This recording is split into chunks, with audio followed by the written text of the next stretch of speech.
welcome to our Talking Tuesdays for February 14th. Cynthia is going to introduce our speaker today.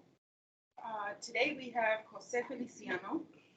Jose Feliciano graduated from cum laude from CCSU in 2007 with a Bachelor's of Science in Education in History and Social Studies. He earned a master's degree in American Studies from Penn State University at Harrisburg.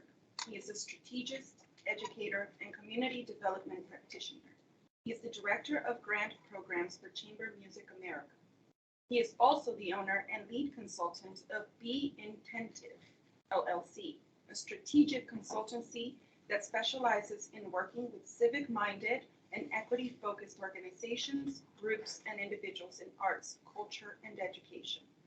In addition to his consultant work, Jose is a social studies educator at the secondary and university level and currently serves as board chair for INTEMPO, a music and literacy organization in Stamford, Connecticut. His experience strikes a balance between nonprofits, education, and community development. Jose's experience focuses on project-based learning, social justice, and co-created experiences that include staff, students, parents, and community-based resources and organizations. His past work includes nonprofit administration and grant making at the Greater Hartford Arts Council, a public policy and civic engagement work, creating people-centered and place-based approaches and leadership development for creative professionals. He is always looking for new ways to collaborate. Welcome. Thank you. And he used to be Colada historian. So, When did you graduate from CCSU? 2007. So to start, could you tell us a little bit about what influenced your career path and which was Ooh, starting with the hard questions. Lots of meandering. So I guess we'll start at the beginning. So education was always on my mind in some way, shape, or form, and influences a lot of the work that I do. It weaves its way in and out, even during the times where I would, quote, not directly use my degree, but definitely do use it every single day. So I wanted to be a teacher of some sort since I was in high school. So while during high school, even though for Newport High, where I went to, you only had to do your 20 hours in 1 year in order to graduate. I did my 20 hours freshman year and then did 20 hours every year after that in my old elementary school. Basically trying to figure out what grades I like to teach. I learned I did not like teaching elementary school. And unlike one of my friends who only teaches third graders, and that's his place where he works best, I'm terrified of third graders. And I think that's when humans are peak energy that I cannot relate to. So definitely learned that high school was where it was at for me in terms of teaching in middle school. Ended up coming to CCSU because it was nearby. I applied to a bunch of other places. So I applied to Trinity. I applied to UConn, if I remember correctly. And I applied to some place in Massachusetts, which shows you why I went to CCSU, because I don't remember the place in Massachusetts. But yeah, I used to live right down the road in New Britain. So I knew I could get to CCSU by walking, I could get there by busing, I could get there by getting dropped off by a friend or by my parents. So it was just the convenience of being able to stay close to home and support family at home, as well as I had a place to live already. So I didn't have to worry about living on campus and finding extra funding and things like that. Came to CCSU, went through the history major track, particularly for getting my BSED in history, which meant lots of classes in history for Latin American studies with Mahoney. I also had classes in ancient and medieval civ, and then because I was a little bit of an overachiever, also in East Asian studies, so I technically triple concentrated. Got my minor in psychology because I had a bunch of psychology courses and decided might as well go for the full minor. don't regret that at all. It's actually come in handy a lot throughout my career. And then I jumped directly into teaching once I left CCSU. So I started teaching as a building sub in the same place that I did my student teaching at. In 2009, I decided I wanted to get my master's in American Studies because in order to keep teaching and keep on getting my licenses, I would have needed a master's degree anyway. So it was just sort of the right place and time in life to go get that.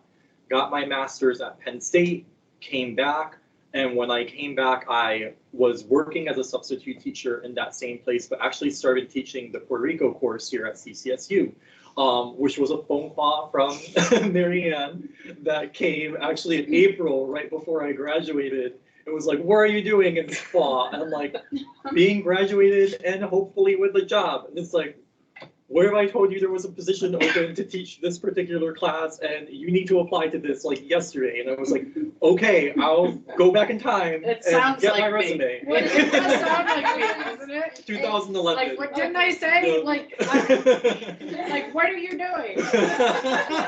What are you doing? We have to get this course taught, and the person, not even Windows had died, and nobody, And I had because actually taken that course. he had before. taken it, With and, Ronnie? Mhm. and I could have done it, but I had other things to do, and I thought, Jose's getting a master's degree in American Studies. He's got a minor in Latin American Studies. He's Puerto Rican. He knows the community. Why not ask Jose? And Mhm. so you Yep. did it for what? Off and on for 5 years? So I did it, 6 years? yeah, so I did it off and on for 5 semesters. So all of the fall semesters of 2011 through 2013. And during that time, I also ended up picking up the administrative position for the Mosaic Multicultural and Diversity Center. So I was working there for a year. And you all have seen the job description for the student workers at the LALCC? Yeah. Guess who designed that? For the That's Mosaic Center. I'm like, what do you mean there's no job description? I need a job description. And I was like, Jose, did you do a job description when you were at the Mosaic Center? He said, yes. And he went, and he sent it to Millie and I, and we were like, we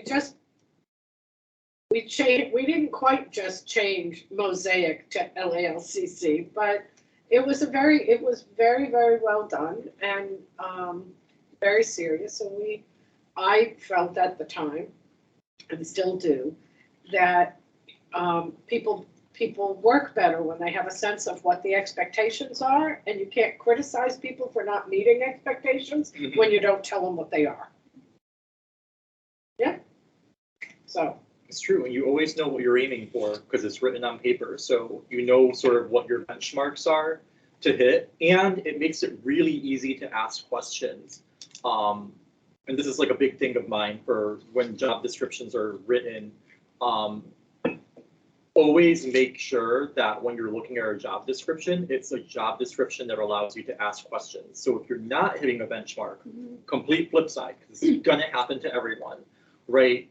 What are the questions I can ask to meet that particular benchmark or to meet that milestone that the job is asking me of? So it should be a two-way street. A job description, when it's well written, should really be a roadmap for you. It's sort of telling you where you're going, where you're headed. And also, my favorite key point, a good job description will tell you exactly how to grow out of that position and into a better and new position. I like that. Okay, Room I for like growth. that. Yeah, Yeah. It's important, because Yeah. we're all human and we all grow and we all Right. need And, to the well, next it's also important to like describe the job that actually exists, Mhm. Right. right? Rather than some fiction that like, Yeah, it's not the wish list. it's not the wish list, it's what actually needs doing. And like, if you look at our mission statement and like on the center to do, keeping a computer lab open doesn't appear on it anywhere. Anyway, we're changing that. But But yeah, worked at Mosaic Center, and then the Mosaic Center was a grant position.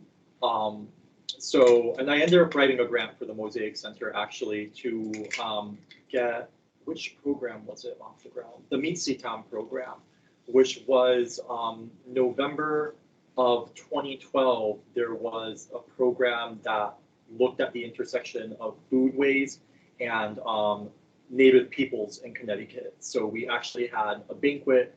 We had someone right. who was part of one of the tribal nations in the US to talk about foodways. And it was a really cool experience because from an anthropological perspective, right, sociology, the easiest way to bring people together is to get them talking about what brings them together in common, and we all eat.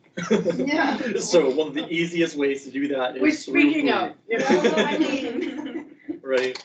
So it was great bringing people together, having them try new things, everything from sort of foods that are common in the store, but just were cooked in different ways. So like your squashes, your corn, your beans, but introducing folks to how those foods would have been prepared in a more traditional sense and setting, and then sort of flipping some of that and updating it for like modern cuisine or present time cuisine. So that was neat. And that actually set me up to work at the Greater Hartford Arts Council and start grants work. So I worked there for 4 years, almost 4.5, moved over to Hispanic Federation, which was really cool because I got to do work both at the state level and nationally, worked with state representatives over in Washington, D.C., and also within the legislative office building here in Connecticut. And then things shift as they do. So I ended up leaving that particular position, and there was a lot of life situations happening at that time, right? Elders that were passing away and right family structures that were shifting. And I ended up going back to school at the suggestion that same friend that teaches 3rd grade was like, you literally have a teaching degree that you're sitting on. Like, you know that you do that well, why don't you go and teach at a school again? I'm like, feels like I'm taking a step sideways, but I'll do that, sure. And I did that all through the beginning of 2020, and then we started the pandemic. Wow.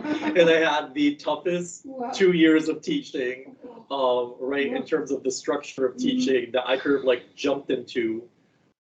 Did lots of work around project-based, And the place-based correct learning. students who came last week, Right. yeah, Mhm. they have a new teacher, but we made that arrangement because that was Jose's Class. school. Mhm. Oh. Yeah, so that was my class and that was my Wow. school. Wow, Yep, who came in last that's week. cool. Because I follow them on Insta and they follow me on Insta. So I saw when they came in and the posts that they had. Yeah, did they have a Yeah. good time? They have a good time. Mhm.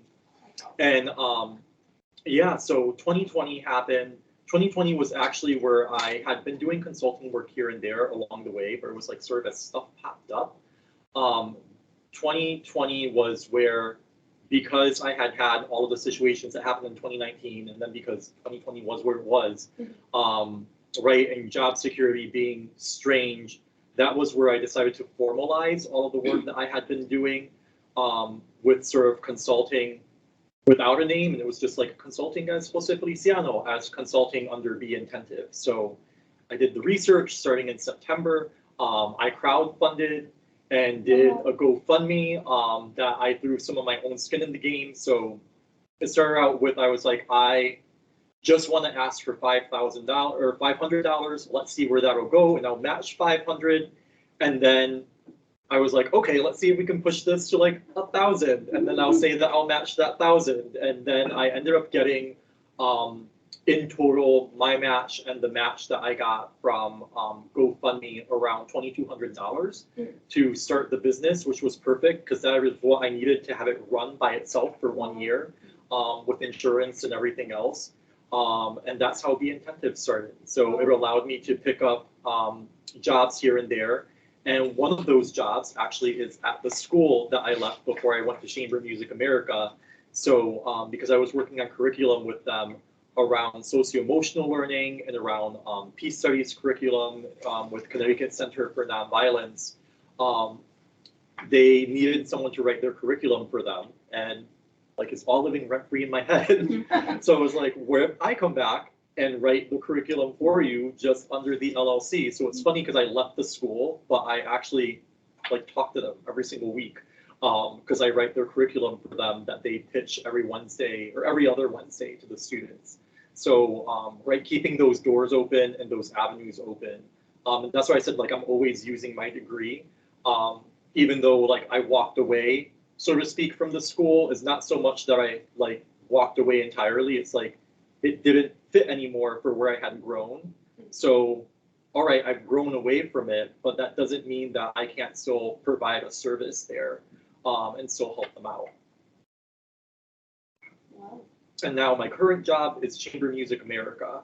So Chamber Music America, Director of Grant Programs, which means I am in charge of all of the grants that come in terms of what development pulls in, and then how that gets sent out the door for all of the artists that we serve. So we serve chamber music artists, so ensembles, 2 to 10 musicians.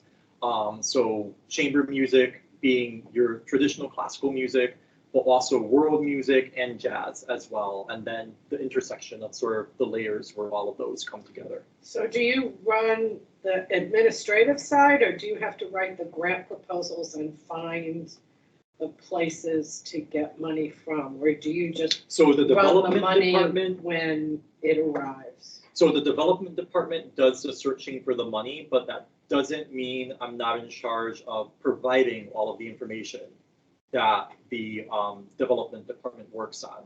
So for example, we Budgets have, and stuff? yeah, so the budgets come from finance, but I have to cross-verify the budgets, right? And then the narrative for what happened. So how many grantees did we serve? Like how many people were Latino? How many people were women?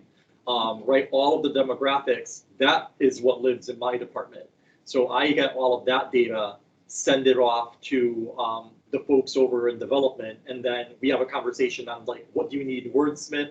And our development department is great. So a lot of the times I can just send them the raw data and they'll wordsmith it for me. But having been on the other side of that seat and on the other side of the aisle, I'll usually wordsmith as much of it as possible. So that way it's like in second to final draft before it goes over to any other department. So regardless of what your major is, you need to learn how to write well, and you need some basic math skills. Where did you learn how to write grants? Did you just learn it on your own by helping out, or is it something that you took a course? So I didn't take a grant course for grant writing or any sort of like grant writing primer. Writing was one of the skills that came fairly well to me for essay writing. So for any of the essays I wrote, it was typically B's or higher for those. So I already had like a good grounding in being able to write well. And then it was figuring out the formula for grant writing, which very often is you write to the question. So it's actually To answer the question that was asked. Okay. So it's actually a lot easier in some ways than writing an essay for your classes, because you have the question, and it's like, did I answer the question or did I not? And usually you have word limits, and where you don't have word limits, give yourself a word limit and always think of who's on the other end. They're going to want to read shorter rather than more flowery language, so be as specific as possible. What is the significance of your project? So yeah, so if you get like, what is the significance of your project as a question, like talk exactly about the black and white aspects of your project, as it were. So it's like, my job is to give you money, like, right, you want to create the situation where when I bring my paperwork, that's your paperwork, to the panel, because there's a panel that adjudicates it, we actually don't make the decisions, right, it gets judged by an external committee. I can only talk to what you wrote. So it doesn't matter that I might have had phone calls with you and that we have this like great interpersonal relationship because I saw a bunch of your concerts. It's like, what's on paper, that's the only thing I can talk about. So if they're like, what did like Ariana mean on this particular part of the grant? I'm like, well, what she said was this. And if I can't explain it off of what was said, that's it. Like, my hands are tied because I can't add any extra information. because that's just breaking ethics there. So it's always about writing about what's exactly there. And the way to practice that skill is literally look at sort of mock grant proposals or sort of look at something that you might want to write towards as a grant and try to write as succinctly as possible and then ask yourself, like, did I cover all the bases? The other thing is, because you're asking for money, what is your money paying? Where is like the money that my organization is giving out for going to pay for? So, right, it's like the project is helping students. All right, what does that mean? How many students? What type of students, right? If my grant is giving money particularly to bring Latino students to campus, like I want to know that, because the more specific you get, the better chance you have of the panel knowing what you're talking about and saying like, yeah, that project totally makes sense. The money is going to be used well. Let's push that out the door. Were you always sure of your career when you were in college, or did you question? So I didn't expect to be a grants person at all while I was in college. I totally expected to be a teacher of some sort, and the original ideal way back when was actually to become a professor. I wanted him to get a PhD, and we actually had a fight. We did. He's like, It was no, a I'm pretty, getting a master's degree. I'm like, why? it was a pretty heated argument. I was like, this is what I I'm can doing. get you a job tomorrow. No, I'm going to be a school teacher. You don't strike me as really enthralled by this concept. Mm. And why did you prefer teaching high schoolers versus the college students? So I actually like high schoolers and college students, and all of the grades, and I do like one grade that's like the little kids, and it's actually kindergarten. So I'm one of those people that my favorite ages to teach are all of the ages where, and this is where the psych language is going to come in, right? The synaptic pruning is happening. So all of that like learning and discovering and like breaking out of the box while also figuring out how the world works is happening. So that's kindergarten. That's 8th grade. That is freshman folks in college. And then it's seniors in college, right? It's all of the places where your brain breaks, literally, because you're like, totally new things. I'm going to experience the world in a completely different way. So all of those ages are like the ages that I love to teach because they're all of the discovery ages. There were like people's paradigm shifts for how they look at the world, and it's where I feel I can make the most impact by giving them the most information to sort of choose from and present to them. How challenging is it to teach when you're kind of restricted by, I don't know, I guess the school board or something like that? Mm-hmm. How is it? So it is difficult. The best way to say is you sort of find ways, not necessarily around it, but you find ways to expand the curriculum within the rules that you have. And that's, I just realized something, that's where the grant writing piece comes in, right? It's about breaking the rules while you're completely within the rules. Okay, so towing the line. Right, so it's like how far can you push that line to sort of get what you need and want and to pull the resources that you need while not sort of breaking the rules so completely that you're out of a job, right? Right. Yeah. So like a really, Or you get arrested. That would be bad too. so a really good example is with teaching, for example, a topic like, and it's easier in Connecticut because of the way that our laws work here, and we have it on the books in terms of things like PA 19-12 for teaching African American, Black, and Puerto Rican studies, right? But having that discussion on how do you teach, right, African American studies, Latino studies, and incorporate more voices within the classroom while keeping it within that curriculum structure. And that's where something like project-based learning comes in really well, because the students sort of get to steer that for themselves and pick the projects that they want. And then you're sort of following their lead and aligning the resources that you can provide that are within the curriculum. So it's like, you can't necessarily control the research and the work that's being done by students and how they explore things by themselves, but you can provide the resources that lead them to those bigger discoveries and that bigger thinking. So how are they asking questions outside of the classroom? Who are the community folks that you're bringing in that they can ask questions of? So figuring out, right, what's within the rules and then sort of what's outside of the rules in terms of how do you expand the curriculum. I love that because it keeps them interested in the project because they're the ones running it. Mm-hmm. And there'll always be the students who start the project and then change their project midstream. So that's one of the most difficult pieces as a teacher that does like project-based learning, is like helping the folks that change their idea midstream and trying to figure out whether there's a bridge from their old project to the new project, which there almost always is. It's just asking the right questions to figure out what that bridge is, so you can at least carry over like half of your research. That's usually my goal. Did you grow up in Puerto Rico or here? I grew up here, Here? so New Britain, born and raised. Lived in New Britain for 26 years.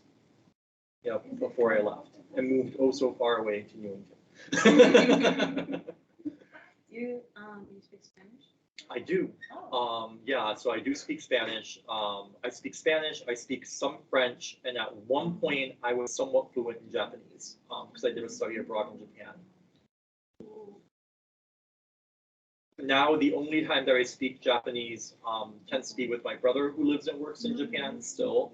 And that conversation quickly devolves into a combination of Japanese, English, and Spanish, which like drives my spouse up the wall because she's like, I can't keep track of what's going on. Like, how does your brain work like that? I'm like, all of the languages just live in my head. Like, whichever word is there, like that's what's coming out. What's the hardest part of being for you? So the hardest part of being in college for me,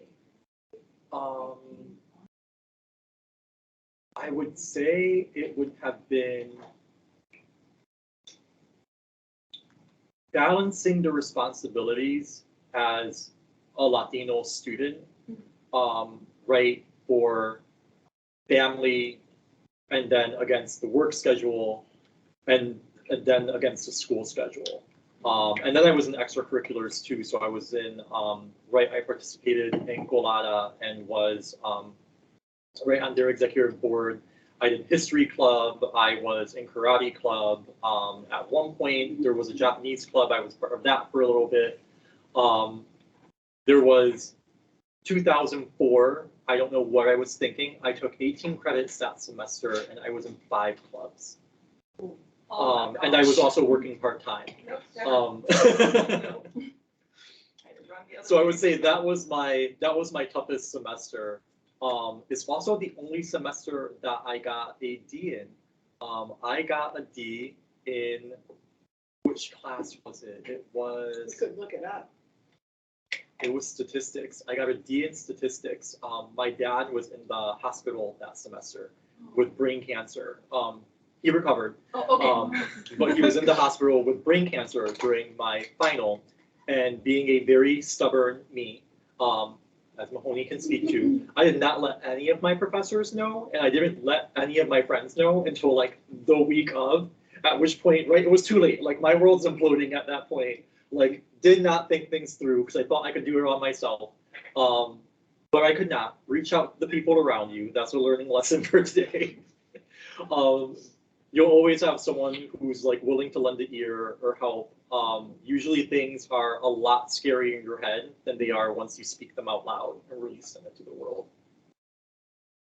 Absolutely, especially about talking to faculty. That's why we have Dean Hernandez, right? Like you make one phone call. Dean Hernandez, my father has brain cancer. I'm, taking 6 classes. I'm in 5 clubs, right? So Dean Hernandez's office gets in touch with the faculty for you, and works things and says, please make accommodations.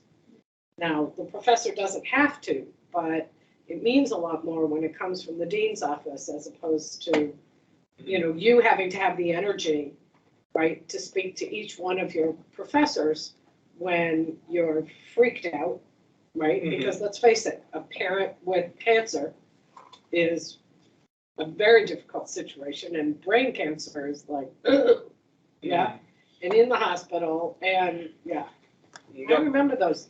In fact, I think I just found out that your father was in the hospital with brain cancer that semester. Yeah, it was a wild semester, and the reason why it was statistics is because even though I literally work with numbers every single day, which is hilarious because I work with stats all the time. Stats was literally in math were like my weakest subjects, like all through high school and then throughout college as well.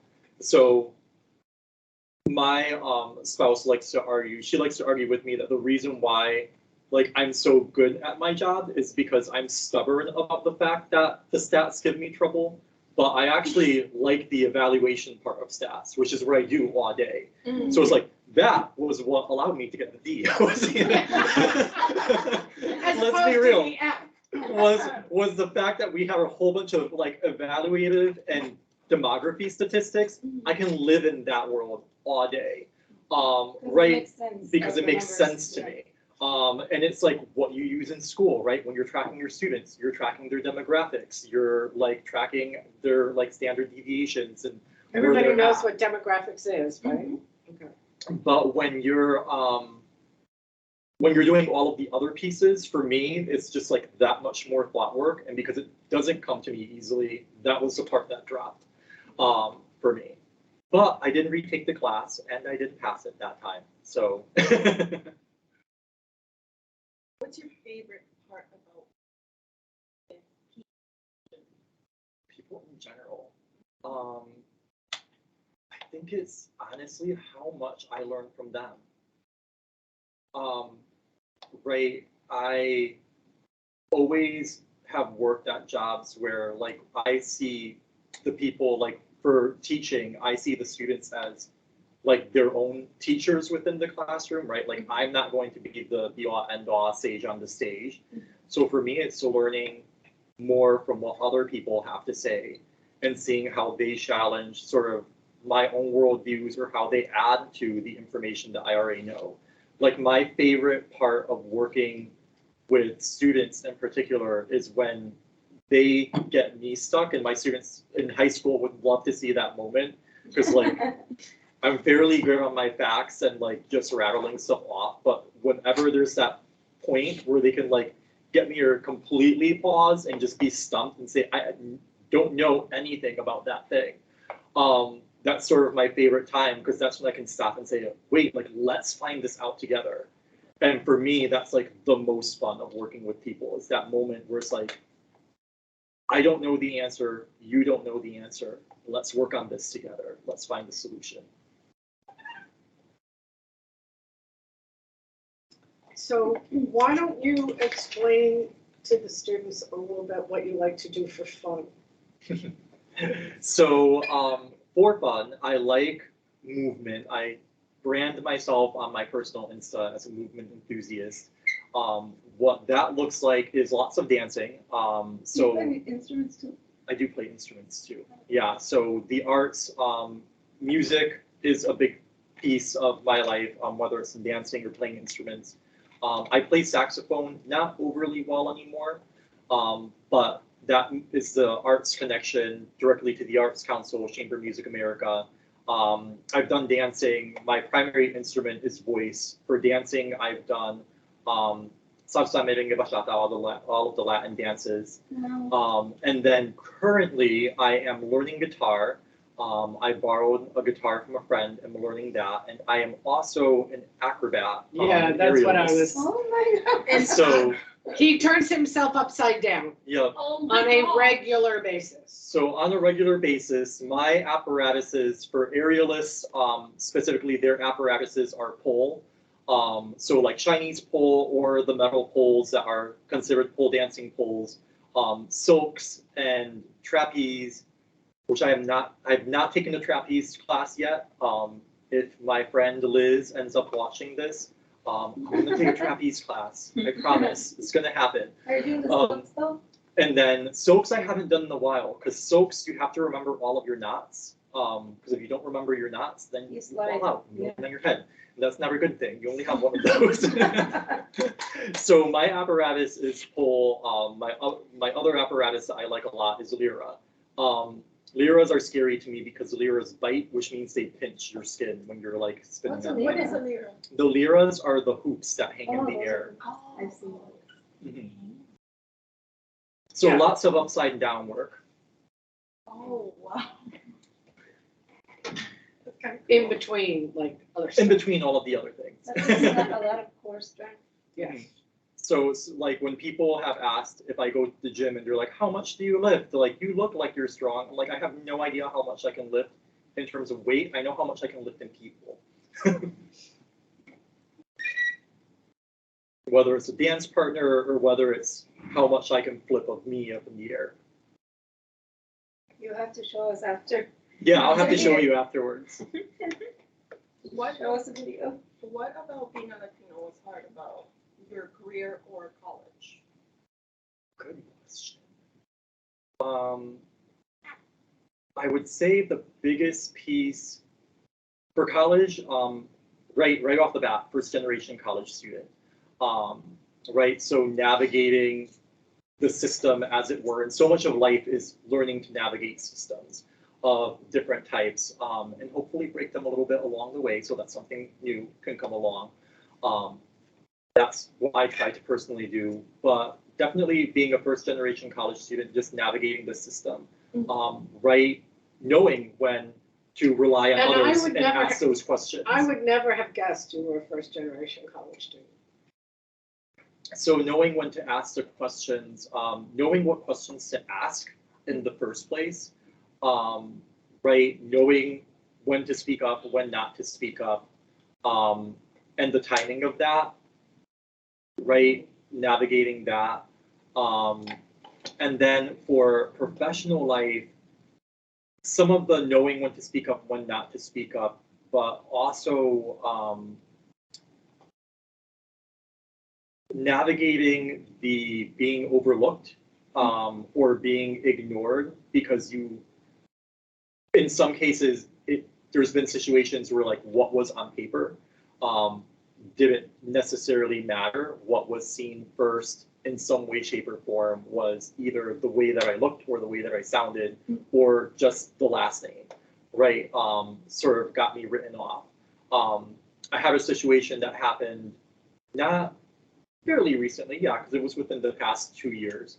But I had a colleague of mine that I was working with on a particular project, who was a white colleague, learned that I was from New Britain and learned that I was a Spanish speaker and say, but you're so well spoken, right? So talk about, right? Talk about like awkward microaggressions in the workplace. And it was like one of those where I'm like, I'm gonna navigate my way around this, right? But it's like that like cringe factor, and then like how do you like move through that cringe factor in the moment? What did you say to him? I actually decided to choose my battles that day, and I completely ignored the comment. So or I didn't actually completely ignore it. I didn't say, yes, well, people from New Britain, or no matter where they're at, can know a lot, was what I said. And then it was like, that was enough of a message that like the other people in the room sort of started getting the gist of what happened. And it was like, you made me cringe, I'm gonna make you cringe back. Right? If we're gonna be uncomfortable, we're all gonna be uncomfortable together. And Did you realize? he after? realized afterwards, so I did get an apology afterwards. Okay. Right, we talked it out. But it was like one of those in that moment, not wanting to put that colleague on the spot, right, and create extra friction, but at the same time being responsible to myself and honoring myself and not letting it go. So it's like, I'm gonna push back, and then we definitely talked about it afterwards. I actually didn't get to approach him because he approached me at the urging of one of the other colleagues who felt uncomfortable when I made my comment back and was like, you may not have realized what you said, but this is what happened. And like walked that particular colleague through it.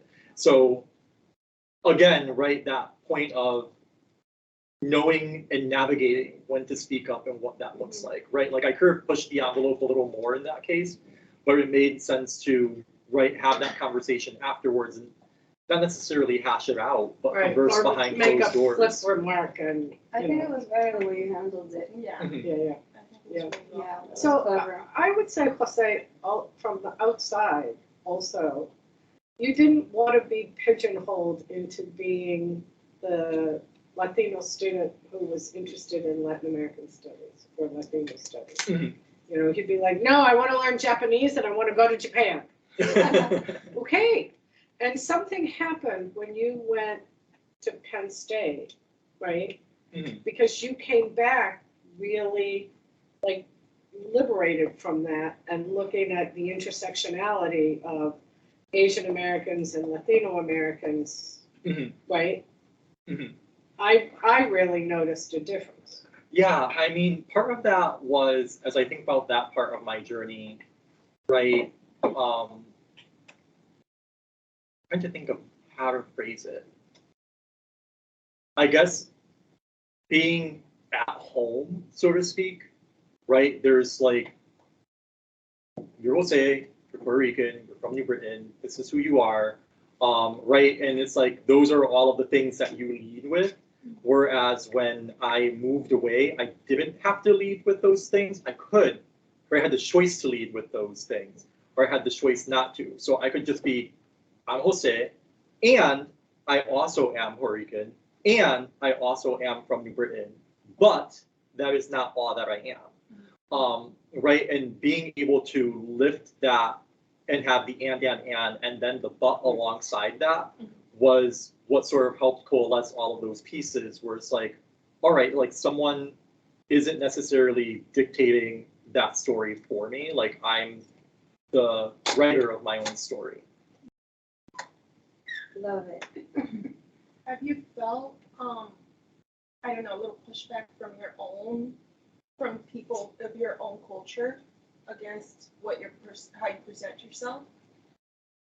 I have, and this has been since high school, right? And part of that is particularly when I was living in New Britain and in my own neighborhood and was like still a younger student, the idea of just trying to achieve well in school. And it's like November still gives me stress every time November hits, not because of any current deadlines that I have, but because I remember that November was always scholarship writing season. And it would completely stress me out. And then it's like I would send my scholarships over to my professors, and it's like every time it's like I still have that like twinge of like, it's scholarship season, right? And it's like carrying that weight with me of remembering what that was like in the past. But it's like, right, I'd be doing that, and then because I'm not out with my peers and I'm trying to like get my ducks in a row, as the saying goes, it's like, oh, well, you think you're better than us. It's like, no, I don't think I'm better than you. I'm just trying to do the thing that I want to do to get to where I need to be, or where I want to be. So having to, having to struggle against that within community, which is thankfully not as common in the same ways now, right, is something that I had to grapple with. And I'm not saying that, as I say that it's not there anymore, is that there's more visibility now of, right, Latino professionals, right, and just professionals that are BIPOC, Black, Indigenous, people of color, in general than there was in the past, where there's less of that, right? You're trying to like forget your past and push down your own ethnic group or your own cultural group by achieving, right? So that's sort of one of the differences that I sort of enjoy about the present, that I feel is a little bit of a different track for students nowadays and for young professionals nowadays, is that you have folks like the folks that you invite to events like today that you can like have these conversations with and talk to, and it's like, this is where we're at and this is how we got there. Where aside from like big celebrities, it wasn't sort of like you didn't see those everyday people in your community, unless it was someone who, right, which is just as important, unless it was like your folks from the bodega or something like that, right? Because those are entrepreneurs too, but the idea wasn't to think of them as entrepreneurs or business people. It's like they were just the guy or the lady from the bodega, and that's the bodega cat. And it's like, no, like they're a business person. Like they are literally handling their business, right? When you go to the bodega on the street corner. So I think that's a big takeaway for me too. When I think about interacting with people, it's like, what are the stories that they have, and how is sort of every person bringing an asset to the table because they have their own story to tell and their own skill or their own skill sets that they're bringing to the whole that is all of us working together.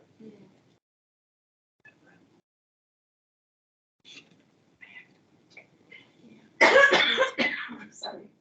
So I have to go, Jose. You can stay as long as you want, but thank you so much for coming. Yeah, I'll stay for a little bit, do What do some we think? Q&A off camera.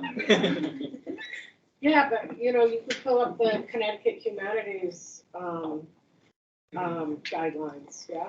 Yeah, I can pull up some grants and we'll walk you through what those look like. Actually, our guidelines for CMA just went up last week. So I could walk you through those and what the questions look like and things like that too. It's like, what are you going to do? When are you going to do it? How are you going to do it? What are you going to spend our money on? And why should we care? But really, why should we care?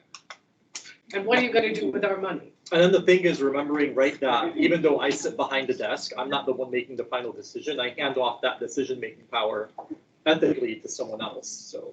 It's kind of like ethically proof. A decision, period. Yeah. Mhm. Do you do anything to stand out when you're doing a grant? Like, is there any stuff, like anything special that you guys do? So there's nothing specifically that stands out, or that we look for sort of a standout application. I guess it would be, is it well written? Does it fit the art form? So like in the grants that I am in charge of, it's like people have to submit pieces of music. So it's like you either know how to play a saxophone or you don't. Like that's gonna be apparent when you play. I wouldn't say like we've gotten a bad grant, so to speak, where like the playing wasn't good.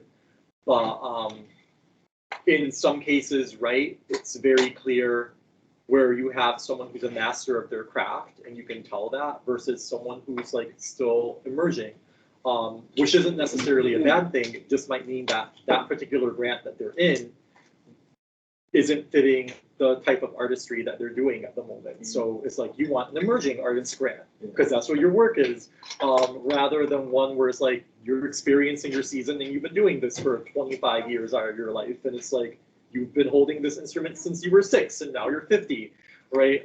As opposed to the person that's like just fresh out of college and it's like, yeah, you've been holding this instrument in your hand since you were 6, but you're also 23. So, right, there's a difference between like the caliber of like sound that you're gonna hear for something like that. So in a lot of cases when there's something that's a little bit different within those applications, right, from that perspective, that's really where it comes down to.